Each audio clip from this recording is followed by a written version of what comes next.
There have been a lot of great weeks of games this season, and this weekend should be no different. Although the slate of games isn't as strong this weekend as we've seen previously, it should still be a great weekend of college football. Here are the 10 games I'm looking forward to the most in Week 9. We'll kick things off as number 6 Oklahoma travels to take on 5-2 Kansas. Although this isn't a ranked matchup between both teams, Kansas has still had a really good season in 2023. Oklahoma is currently a 10-point favorite, but I wouldn't be surprised if Kansas hangs around in this game. The Jayhawks have one of the best offenses in all of college football. They're averaging over 450 yards a game and are scoring 35.5 points a game. So there could be a lot of points scored in this one. Oklahoma was on upset watch this past weekend, and Kansas is a much better team than UCF. Oklahoma should win this game with ease, but I wouldn't be surprised if Kansas is able to hang around and make this one really interesting late in the fourth quarter. One of the best rivalries we get every year is when Georgia takes on Florida. Georgia is undefeated and ranked number 1 in the country, but Florida's been having a great season as well, as they're 5-2. The Bulldogs are a 14-point favorite, so everyone's pretty much expecting this to be a blowout. But don't sleep on this Florida team. They have only 2 losses this season, and they've looked really good since their Week 1 loss to Utah. They've also proven they can pull off upsets as they knocked off Tennessee earlier in the year. Georgia's definitely the better team, and they'll likely win this game, but as we've seen, anything can happen in rivalry games. In my opinion, this is the best game of the weekend as number 8 Oregon travels to take on number 13 Utah. For both of these teams, they're fighting for a spot in the Pac-12 title game, and they're still fighting for a playoff spot. As I talked about in my video yesterday, both Oregon and Utah are still alive in the playoff discussion, but they're going to have to win out the rest of the way. Whoever loses this game will be eliminated from contention and likely eliminated from Pac-12 title contention as well. So when you add those two things together, this is a massive game for both of these teams. I think Oregon has the edge and they should win this game, but going on the road to Utah and picking up a victory is one of the toughest things to do in college football. Another great ranked matchup we get is number 20 Duke going on the road to take on number 18 Louisville. Both of these teams are coming off a loss, so something's gotta give. It was a dream season for Duke, but they've lost 2 of their last 3. It was also a dream season for Louisville, but they fell on the road at Pittsburgh by 17 points the last time we saw them. Still, a lot is at stake for both of these teams. They each have only 1 loss in conference play, so they're still alive in the ACC title discussion.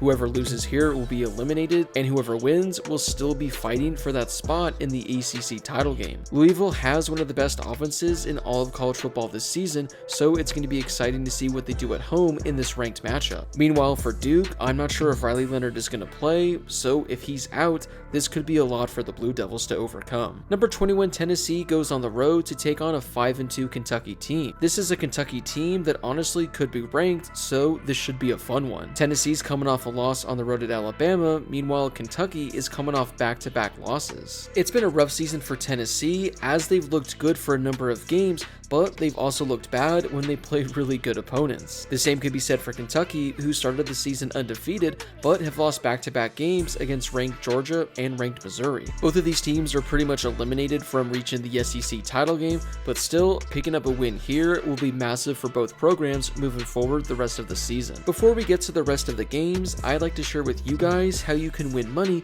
and make the college football season even more exciting. I've partnered with Underdog Fantasy to bring you this amazing deal. If you download the Underdog Fantasy app and use promo code Harris, they'll match your first deposit up to $100. Yep, they're giving you up to $100 of free money. I've had a lot of success this season with college football and the NFL, and you can do the exact same with Underdog Fantasy. So make sure to use promo code Harris for a 100% deposit match up to $100. You can also sign up using the link in my description as well. This next one is a game that is probably not on anybody's radar, but I'm going to show love to a couple of Sun Belt teams. Troy is going to go on the road to take on Texas State. Both of these teams are 5-2, and the winner is going to take control of a potential spot in the Sun Belt title game. Again, this probably isn't a game that you're going to be tuning into, but this should be quite the battle between 2 really solid teams. Up next, we have number 3 Ohio State traveling to Wisconsin to take on the 5-2 Battle. Badgers. Now, Ohio State is a 14-point favorite in this game, so a lot of people are expecting the Buckeyes to have a really easy contest. But I wouldn't sleep on the Badgers. They're 5-2 on the season, and they're tied for the third best conference record in the Big Ten. With Braylon Allen, they have one of the best running backs in all of college football, and I wouldn't be surprised if he has a huge day against Ohio State. The Buckeyes have an advantage nearly everywhere else, but Kyle McCord has to go on the road and pull off a massive victory. I get it, he did it a couple weeks ago against Notre Dame in a last-second win, but we haven't exactly seen him go on the road and put together a really solid performance. So I think Wisconsin could make this one really interesting. We only have a couple weeks left of Pac-12 After Dark, so make sure to cherish these games while we still have them. And we have a fantastic one this weekend as number 11 Oregon State goes on the road to take on 4-3 Arizona. Although the Wildcats have had an up and down season this year, they've had moments where they looked like a really good team. I mean, the last time we saw them, they knocked off Washington State on the road by 38 points. The week prior, they fell by 2 in triple overtime on the road at USC. Then, the week prior to that, they lost by 7 against Washington. So this is a team that has shown they're capable of pulling off upsets. If you're a frequent Pac-12 watcher, you would know that teams that have to go on the road to Arizona or Arizona State for a 7:30 kickoff often find themselves really struggling. Oregon State's having a dream season so far, but things could get very, very scary for this Beavers team. I'm not sure how many people have been paying attention to UNLV this season, but they're having their best season in nearly a decade. They've started the season 6-1, and it's the first time they've won 6 games in a season since 2013 when they finished 7-6. If UNLV wins just 2 more games the rest of the way, it'll be their first 8-win season since 2000. Barry Odom has done a phenomenal job for UNLV this season, and this is going to be quite the matchup as they go on the road to take on another 6-1 team in Fresno State. Both of these teams are 6-1, but UNLV is undefeated in conference play. Meanwhile, for Fresno State, they're 2-1 in conference play, and a second loss would pretty much wipe out their chances of competing for the Mountain West title. The Bulldogs are a 7.5-point favorite, but I think UNLV is going to hang around in this game. This contest has massive Mountain West implications, so if you want a 7:30 game or a 10:30 game on the East Coast, this is the perfect one for you. We'll wrap up today's list with a conference matchup as Colorado goes on the road to take on number 23 UCLA. The last time we saw Colorado, they were blowing a near 30-point lead in overtime to Stanford.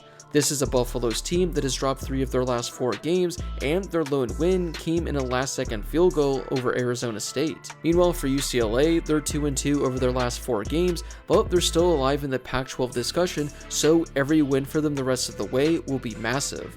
The Bruins are currently a 17-point favorite in this game, so everyone's expecting the Buffaloes to be blown out. Now that certainly could be the case, but Colorado still has one of the more explosive offenses in all of college football. The only issue is they have arguably the worst defense in all of college football as well, and there's a chance that UCLA can just dominate this game from start to finish. Well, those are the 10 games I'm looking forward to the most this weekend. Which game do you have circled on your calendar? Or is there a game that you're excited for that I didn't include that should have been on this list? Whatever game it is, let me know in the comment section down below. Before you leave, don't forget to hit that subscribe button and turn on those notifications if you're new to my channel. I'm posting college football videos all season, so make sure to subscribe so you never miss a video. Also, don't forget to drop a like on this video as well. It helps out with that YouTube algorithm and helps share the video with more college football fans. Plus, it only takes a second to do. As always, thank you guys so much for watching, and I'll see you all in my next video.